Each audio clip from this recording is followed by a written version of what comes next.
കഴിഞ്ഞ ദിവസം കർണാടകയിലെ ബിഡതിയിൽ KSRTC ബസ്സിന് നേരെയുള്ള ആക്രമണം ആസൂത്രിതമാണ്. ബസ് അപകടത്തിൽപ്പെടുത്താൻ 3-ലധികം പേർ ബസ്സിന് നേരെ മുട്ടയെറിയുകയായിരുന്നു. അതിക്രമമുണ്ടായ 3 തവണയാണ് മുട്ടയേറുണ്ടായത്. ബസ്സിൽ 12 യാത്രക്കാർ ഉണ്ടായിരുന്നുവെന്ന് ഡ്രൈവർ സുരേഷ് പ്രതികരിക്കുന്നുണ്ട്. ആ പ്രതികരണം കാണാം. ബാംഗ്ലൂരിൽ നിന്ന് 8:30 പുറപ്പെട്ട വണ്ടി ഏകദേശം 30 കിലോമീറ്റർ കഴിഞ്ഞതിന് ശേഷം വണ്ടർലാൻഡ് ഫ്ലൈ ഓവർ ഉണ്ട്, അണ്ടർപാസിംഗ് ഉണ്ട്. അണ്ടർപാസിംഗ് കഴിഞ്ഞ് മുമ്പോട്ട് പോകുന്ന സമയത്താണ് സർവീസ് റോഡ് മുകളിൽ നമ്മൾ താഴെയായിട്ട് വരുന്ന സമയത്ത് ആ സർവീസ് റോഡ് ഇരുന്ന് നമ്മുടെ ഫ്രണ്ട് ഗ്ലാസ്സിലേക്ക് മുട്ടയെറിഞ്ഞു. 3 മുട്ടയാണ് എൻ്റെ നേരെ വന്നത്. അവിടെ നിൽക്കുന്നത് സേഫല്ല എന്ന് തോന്നിയത് കൊണ്ട് വണ്ടി മുമ്പോട്ടേക്ക് എടുത്തു. പറ്റാവുന്ന രീതിയിൽ മുമ്പോട്ട് എടുത്തിട്ട് പിന്നെ ഒരു 2 കിലോമീറ്റർ കഴിഞ്ഞ് വെളിച്ചൂലെടുത്ത് വണ്ടി വെച്ചിട്ട് ഞാനും കണ്ടക്ടറും കൂടെ വണ്ടിയുടെ ഗ്ലാസ്സൊക്കെ ഒന്ന് കഴുകി അതൊക്കെ ക്ലീനാക്കിയിട്ട് ഞങ്ങൾ അവിടുന്ന് മേലധികാരികളൊക്കെ വിവരം അറിയിച്ചു. അതിനുശേഷം യാത്ര തുടർന്നു.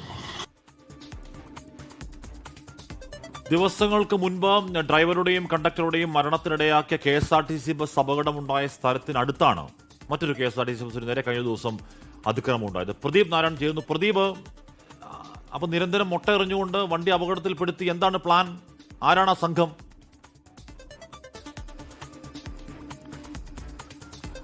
കാശ്മീർ അമൃത, ഈ സംഘമാരണമെന്ന് സംബന്ധിച്ച ഒരു വ്യക്തത വന്നിട്ടില്ല. സ്വാഭാവികമായും ഇന്നലത്തെ സംഭവത്തിൽ കർണാടക പോലീസ് അന്വേഷണം ആരംഭിച്ചിട്ടുണ്ട്. KSRTCയും പരാതി കൊടുക്കുമെന്നാണ് മനസ്സിലാക്കുന്നത്. അവിടുത്തെ മലയാളി സംഘടനകൾ ഒക്കെ തന്നെയും പരാതി നൽകിയിട്ടുണ്ട്. എന്തായാലും ഈ സ്ഥലം എന്ന് പറയുന്നത് ഇരുണ്ട ഒരു പ്രദേശമാണ്, വെളിച്ചമില്ലാത്തൊരു പ്രദേശമാണ്. സർവീസ് റോഡ് മുകളിലും ദേശീയപാത താഴെയുമായാണ് ഈ എക്സ്പ്രസ് വേ കടന്നു പോകുന്നത്. അവിടെ വെച്ചാണ് ഇങ്ങനെ മുട്ടയേറുണ്ടാകുന്നതും. സ്വാഭാവികമായും മുട്ടയെറിയുമ്പോൾ വൈപ്പർ ഇട്ട് കഴിഞ്ഞാൽ അത് പടരുകയും പിന്നീട് കാഴ്ച മങ്ങുകയും ചെയ്യും. അങ്ങനെയാണ് അപകടം ഉണ്ടാകാറുള്ളത്. ഈ സ്ഥലത്ത് നിരന്തരം വാഹനങ്ങൾ അപകടത്തിൽപ്പെടുന്നത് പതിവാണ്. കവർച്ചയും നടക്കുന്നുണ്ട് എന്ന് പറയുന്നുണ്ട്. ഈ ഡ്രൈവർ പറയുന്നത് പ്രകാരം അദ്ദേഹം വർഷങ്ങളായി ഈ റൂട്ടിൽ വാഹനം ഓടിച്ചു പരിചയമുള്ള ആളാണ്. അപ്പോൾ ഈ 3 തവണ മുട്ടയേറുണ്ടായി. വൈപ്പർ ഓണാക്കിയില്ല. കുറച്ചു ദൂരം മുന്നോട്ട് പോയി 2 കിലോമീറ്റർ മാറി വാഹനം നിർത്തി ഗ്ലാസ് കഴുകിയ ശേഷമാണ് യാത്ര തുടർന്നത്. 12ഓളം യാത്രക്കാരാണ് ബംഗളൂരുവിൽ നിന്നും കയറിയത്. പിന്നീട് മൈസൂരിൽ നിന്നാണ് യാത്രക്കാർ ആ ബസ്സിൽ കയറാനുണ്ടായിരുന്നത്. സ്വാഭാവികമായും അപകടത്തിൽപ്പെടുകയാണെങ്കിൽ ഒരു കവർച്ചയായിരുന്നോ ശ്രമമെന്ന സംശയം ഉയരുന്നുണ്ട്. ഇന്നലെ തന്നെ KSRTC ഇത് സംബന്ധിച്ച് ഒരു അന്വേഷണത്തിന് ഉത്തരവിട്ടിരുന്നു. അട്ടിമറി ശ്രമമെന്ന ഒരു സംശയമാണ് KSRTC. അപകടത്തിൽ ആൾക്കാർ മരിച്ച അപകടവും ഇതേ സ്ഥലത്ത് തന്നെയാണെന്ന് പറയുമ്പോൾ അതിൽ ആ അപകടത്തിൽ സംശയം ഉണ്ടാവേണ്ടതുണ്ടോ?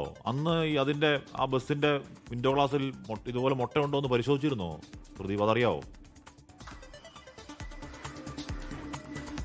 അങ്ങനെ ഒരു പരിശോധന നടന്നതായി അറിയില്ല. പക്ഷേ സ്വാഭാവികമായും KSRTCയിൽ നിന്ന് വരുന്നൊരു സംശയം ഇതാണ്.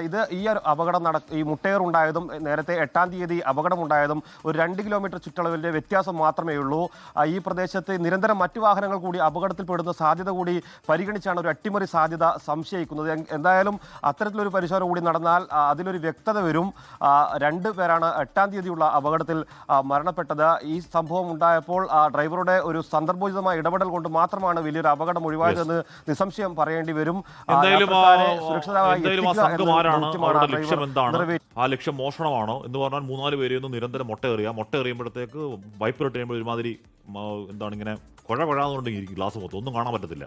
അങ്ങനെ അപകടത്തിലാക്കിയതിനു ശേഷം മോഷണമാണോ ലക്ഷ്യം? മറ്റെന്തെങ്കിലും ലക്ഷ്യമുണ്ടോ? KSRTC നേരെ ലക്ഷ്യം വെച്ച് മാത്രമാണ് തുടങ്ങിയ കാര്യങ്ങളിൽ എന്തായാലും അന്വേഷണം ഉണ്ടാവണം. പേടിയാവുന്നു. അന്വേഷണം വളരെ അത്യാവശ്യമാണ്.